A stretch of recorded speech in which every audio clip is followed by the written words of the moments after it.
Hello and welcome to Checking the Vitals, a podcast powered by SpecialtyCare. I'm Todd Schlosser, and today my guest is Dr. Barolat, the director of Barolat Neuroscience located in Denver, Colorado. In this conversation, we discussed how he developed an interest in neurosurgery, why he chose to leave Italy to practice in America, and what he is doing to help patients with chronic pain that do not respond to traditional means. Enjoy the conversation. All right, Dr. Barolat, thank you so much for joining us today. I do like to start off the podcast by asking, why medicine? What was it that drew you to want to work in medicine in general? Well, it was my desire to help people. Two factors. One, I was interested in science. And two, just a desire of helping people. And so that seemed to me like it was a very good way of combining both goals. At the time, I was in Italy. Mm-hmm. And at the time in Italy, you could only go to medical school if you came out of the classical lyceum, which was like the high school, college type of thing. And that's what I did. I did my classical lyceum. I took 8 years of Latin, 5 years of ancient Greek, 3 years of philosophy. Oh, wow. Years of art history. And that's what would qualify you to be able to apply to medical school. Okay. If I'm hearing you correctly, you actually went to medical school in Italy, correct? Correct. And it looks like you also did a residency in Italy as well. Correct. Is that residency in Italy? It looks like, and correct me if I mispronounce the city, but it looks like it was Torino? Correct. So in Torino, Italy, is that where you decided to specialize in neurosurgery? And what sort of, I guess, brought you to that specialization? Yeah, well, I was going to be a psychiatrist originally. I was very interested in talking to people and trying to solve their problems. And then my father had a major stroke. And he was in a coma for 3 weeks in a neurology ward at the hospital. And I visited every day, and I became fascinated with the nervous system. And so I decided to dedicate my career to the nervous system. And at the time, back in the 70s, neurologists could not really do much other than prescribe some medications. And so I thought that if I became a neurosurgeon, not only I could do everything that a neurologist would do, but I would also be able to do surgeries and help more people. So you decided to specialize in, I guess it was the early 70s then that you decided to specialize in neurosurgery. Correct. Now, what was it that led to moving from Italy to the U.S.? Because it looks like you did an internship at the Medical College of Wisconsin in Milwaukee. I was very eager to work and to do a lot of things. And unfortunately, the way the system was and somehow still is in Italy, it's a very pyramidal system. Okay. And a young person is really not allowed to move up the ladder quickly. It takes forever, and also it's very political in the true sense of belonging to a party, either the Socialist Party or the Communist Party or whatever party. And so I felt that that my skills were in the medical more than in the political arena. Sure. And I felt that I did not want to wait for decades for things to happen. And I felt that the U.S. was a better model for me. Sure. Because it allows you to, if you're good and you want to work hard, you have a better chance in this country than in most other countries in the world, for that matter. Yeah, I think that makes sense. And it looks like, as I look through your sort of history here, it looks like you actually came over in the 1978 to do a fellowship for neural stimulation at Mount Sinai Medical Center in Miami. Is that correct? Oh, no, sorry. Correct. It was Mount Sinai Medical Center. In Miami, yep. Yeah. So a fellowship, for those that don't know, that are listening right now, that is sort of a subspecialization on a specialization, correct? So it's neurosurgery was your residency, or you learned neurosurgery as a part of your residency, and then during your fellowship is when you specialized in neurostimulation. Exactly. The residency is where you learn all neurosurgery. Yes. And then I was very interested in the neurostimulation, and so I decided to come to this country and do a fellowship in that area. And so in 1978, I came to the U.S. It was me and my first wife, and I had two little kids. My son was 1 year old. My daughter was 4. Oh, wow. I was the only one who spoke any English, and I wasn't, because I took French in school. I didn't take English, so I really learned English by myself. So it was an adventure. It definitely sounds like it. So do you mind if I ask, obviously there's probably a lot of crossover between neurosurgery and neurostimulation, but what is the distinction? Like, what makes something neurostimulation as opposed to just general neurosurgery? So with general neurosurgery, you basically take out things that are bad.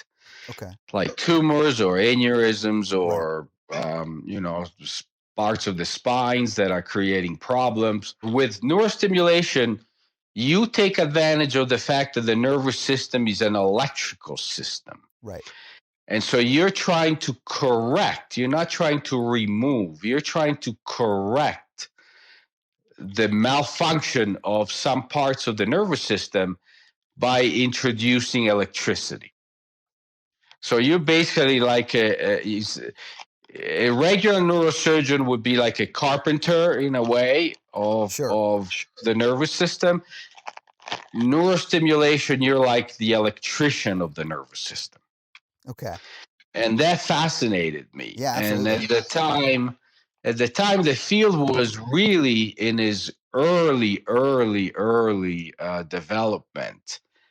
And so I thought it was a great opportunity for me to get in from the very beginning. Absolutely. It's always an opportunity, especially for someone who is, I'll say young in the neurosurgery game, to be able to latch on to an innovative and quickly moving field. Because, and correct me if I'm wrong, I would assume that this field is what led to things like deep brain stimulation. Correct. That's been super helpful for like Parkinson's patients and other type of movement disorders and things of that nature. Yeah. Absolutely. So is that primarily who you see as a patient? That was primarily what I saw for many years when I came to the States. But then somehow a series of events led me to work more with patients that have chronic pain. Okay. And so the majority of my neurostimulation work in the last 20 years has been with people that have horrible, excruciating pain that cannot be relieved by any other means. That's very interesting to me. So let's just say a patient comes to you because they have a very, very bad pain somewhere in their body, maybe their back or their legs or whatever, and they've tried maybe a surgical intervention or medical intervention, and none of those have worked. That sounds incredibly difficult for someone in your position to be able to locate, I guess, the electrical system in their brain that's causing that pain and then alleviating that. Is that exactly what you're doing, though? That's exactly what I'm doing. Okay. And it's taken me decades to perfect this and to really understand. And I wrote a seminal paper in 1990, I think, where I laid the foundation of where the electrode should be placed to try to intercept the pain signals. And I've done a lot of groundwork on this because, as I said, when I started doing this, there was really nobody that I could call and ask, how do you do this? Because I was one of the first ones to do this. So It is. It's been challenging, but very rewarding at the same time. And every patient is different. Every body's nervous system is different. And so it's always a challenge with every patient to figure out exactly where do we intervene and what kind of system we implant and how do we intercept those pain signals. And that's what makes it fascinating for me every day, that I can deal with the intellectual part of trying to figure out these difficult problems. And also, I'm presented with people that their lives are destroyed by the pain. Yeah. And so there is the human side of it, of being able, in many cases, to give a life back to people. Oh, and I'm sure that is hugely impactful. Can I ask a little bit more on the how it's done? Because I'd imagine that, unlike, say if someone has something wrong with their knee, a knee is a knee, right? A lot of people's knees are exactly the same, more or less. The brain is a unique puzzle to every individual, so you have to put that puzzle together, find out where, what piece of that puzzle is causing the pain, and then provide them with a solution, an electrical solution to that pain. Is that correct? How does that process work? That sounds very, very intricate and detailed every single time. Well, as you said, the nervous system is a very, very complicated electrical system, Yeah. and a computer system at the same time. It's both electrical and computer, and so you have to figure out where those bad signals are passing through, where they're starting, where they're going, and where are the best spots to intervene to stop them. And in some patients, it's clear. In many other patients, it's not that easy, and it took me decades to figure that out. And I published 2 books to teach other people. I teach all over the world all the time, and it's not easy. It's not easy, and in fact, half of my practice today is patients that are referred to me from all over the country that had these implants placed somewhere else in the country, and the doctors placed them in the wrong place. Oh, okay. Yeah. And then I have to go back in and figure out, where is the right place. And thank God, because I have, so much experience, many times I can fix it. And I'm sure that is, as you said before, sort of like giving them their life back, them being the patient, obviously. Absolutely. And I have many patients that tell me that I am their last option, and that they have considered suicide. Oh, yeah. Many patients. And that may sound crazy to some listeners, but you got to think about, in the life of that patient, they're dealing with chronic pain that cannot be resolved. So they're in pain 100% of the time. So, I've talked to some people who have conditions that are chronic and like this, and they have trouble sleeping, and it just leads to so many other problems than just that one pain point, because of that one pain point. So, Absolutely. As hard as that is to hear what you just said, I'm 100% sure it's true. And that's sort of when you say you're giving them their life back, you are. Yeah. Yeah. And many of these people, the worst thing is that they have lost hope. And so if you are, and I treat even children sometimes, I treat a lot of teenage individuals. So just think about, if you are 16 years old and you are condemned to live in pain for the rest of your life and there is no hope. Yeah. It's bad. Yeah, that is bad. Let me ask you a little bit about this, because you sort of were at least one of, maybe even perhaps the first to kind of push into this specific space. And you mentioned that it's not like now I could go to Google and I could Google how to do a deep brain stimulation. I could go to YouTube and find an instructional video on it. When you were doing it, there wasn't any resources available to you. So what is that? And I'm assuming it's got to be trial and error process like.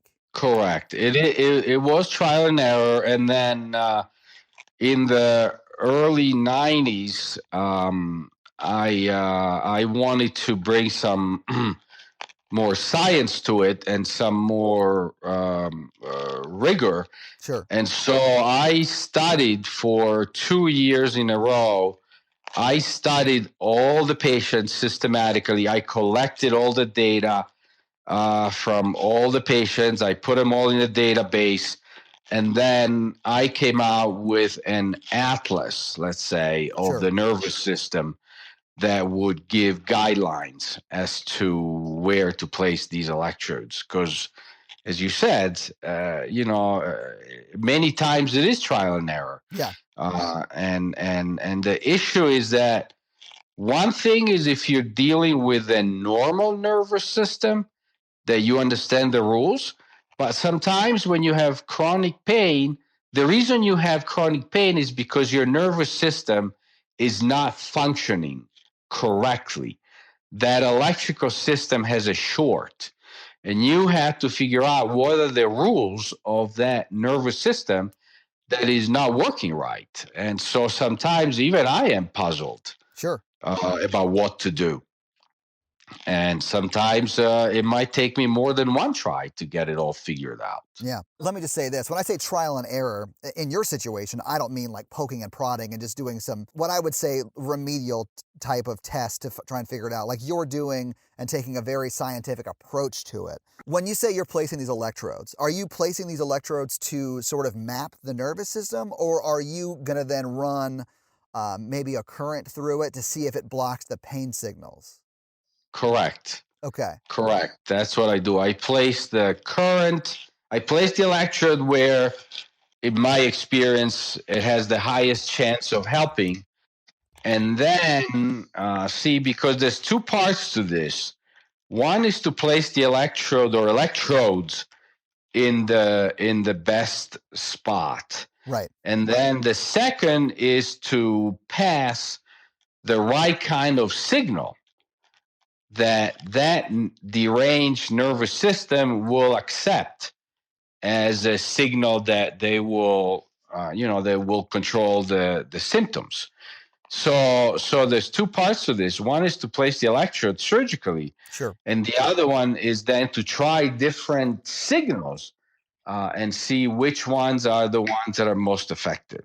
So there is a physical part and there is an electrical part. So when you say that signal, you actually mean a electrical current, correct? Exactly. Are they all just steady amounts of current, and you're just trying to find the right, let's say, hertz frequency that needs to, be present for that pain signal to go away? Or is it even pattern of frequency, sort of like you would hear an SOS? Yes, it's all of that. It's not only the hertz and the frequency of the stimulus, but there's different waveforms that you can give, and in the last few years, this thing has become very sophisticated as far as the kind of waveforms you can deliver.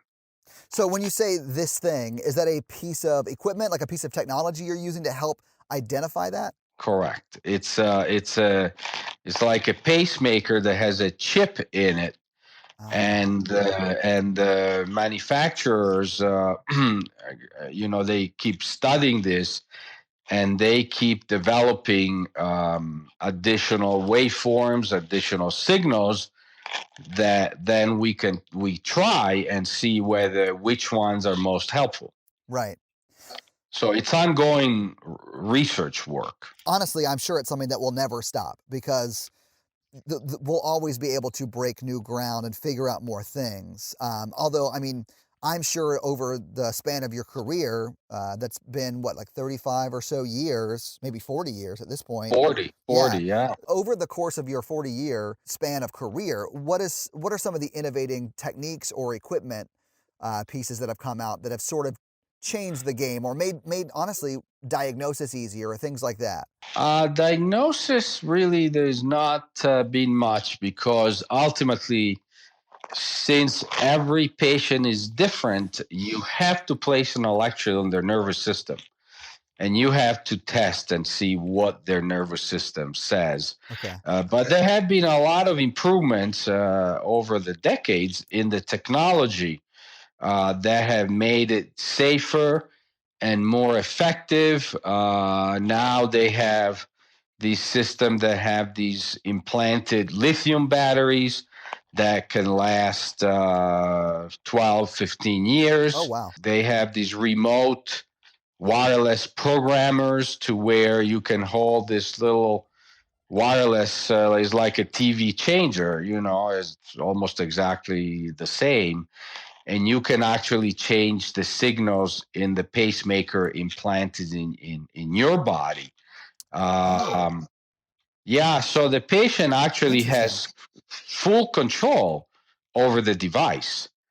And that's part of the beauty of this, that we implant the device, we try all the different waveforms, and then when we find the ones that are helpful, we we place that in the handheld programmer, Hmm. and we give the patient several different options, and then the patient can try different waveforms, different signals. And what's fascinating is that sometimes even throughout the day, they find that different waveforms or signals might be different, might be more effective, Huh. whether they're walking, they're sitting, they're sleeping, they're lying down or standing up. So there is a very high level of it's very customizable.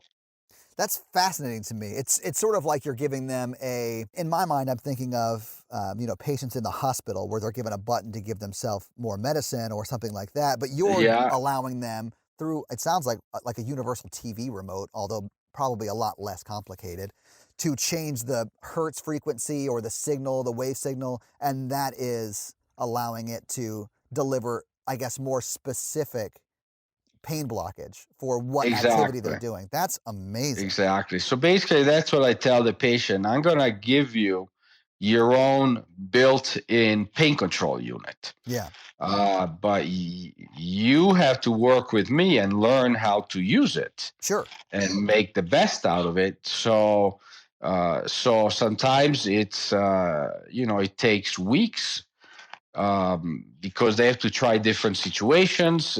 Sometimes when the weather changes, the pain changes. So maybe they have different waveforms when it's cold or warm. So it's ongoing work in progress, but that's what makes it successful. That's amazing.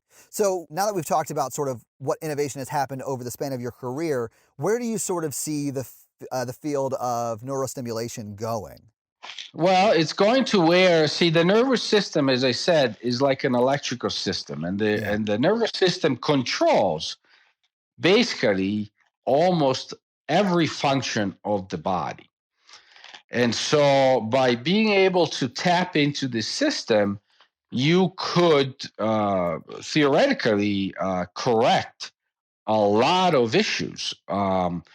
One of the big things, for instance, is applying the neurostimulation to regular diseases.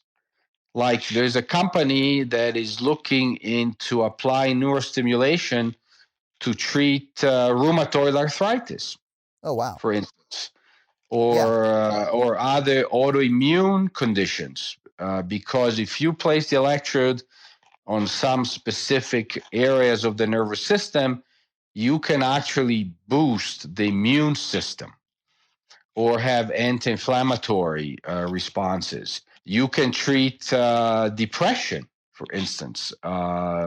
It's an FDA application approved to treat depression by putting the stimulator on the vagus nerve, which is a nerve that runs in the neck. You can treat Parkinson's disease. You can treat epilepsy. You can treat people that have problems in holding their bladder by placing on the nerves that control the bladder. So it's almost like there is no limit in the future, and we might be able to replace the use of drugs with the use of electrical stimulation, which is much better because a drug works on your whole system. So it has a lot of side effects that you don't want. Right. You hear them at the end of every commercial. That's right. Exactly. Yeah, it scares absolutely. You know, it can kill, you can do whatever, you know? With the electrical stimulation instead, you are very specific for that area and that condition. And it has no really bad side effects. So it's a much more controlled and more specific and less side effects. And that's one of the big things with the treatment of pain with neurostimulation, because the other option is for people to take narcotics, you know, opioids, which have, as you know, it's a huge issue in this country these days. Yeah, I mean, I know personally, because I've had some family members that have had chronic shoulder pain in this situation, and they had to go on to fentanyl. They had a fentanyl patch for a number of years. And you know, and as your reaction to that, you know how dangerous that can be. Oh, yeah. So, I mean, for about 3 years, we had to very seriously monitor how much that person was getting of that dose, because a little bit of fentanyl can be life-changing as far as chronic pain goes. A little bit more can kill you. So it's very, very dangerous. Yeah, and as you know, last year, the number of deaths from overdose for the first time in the history of this country has surpassed the number of deaths from motor vehicle accidents. Yeah, I did read that, which is very scary. And obviously, you know, learning these things just makes me want to learn more about how to fix these things. And that's one of the reasons that led me to start the podcast, where I get to talk to people like you who are innovating these types of spaces.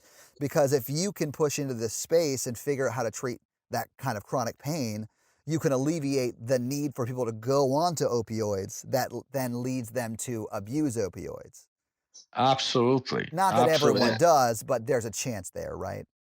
Yeah, at least you give them a chance. Yeah, absolutely. The 2 books that you published about this, where can they find those, and what are they called? They can go on Amazon, and they can just type Barolat Neurostimulation, and they will pop up. Awesome. Okay. Well, Dr. Barolat, I really appreciate you taking the time to talk to us today and sort of walk us through where neurostimulation is and where it is going. I really appreciate it. Yeah, it's my pleasure. Well, thank you, sir. Have a great day. Thank you. Same to you. Bye. Bye-bye.